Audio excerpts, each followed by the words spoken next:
Higher কিংবদন্তি cricket carnival season 6-এ champion হয়েছে Nawab of old Dhaka. ফাইনালে মিরপুর কিংসকে পরাজিত করেছে 8 উইকেটে।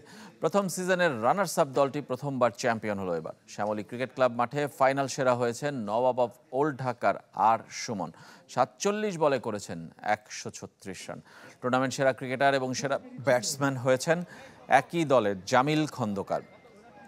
সেরা বোলার চট্টগ্রাম উইজার্ডের সুমন সাহা, সেরা ফিল্ডার চট্টগ্রাম উইজার্ডের উইকেট কিপার ইমরান হোসেন।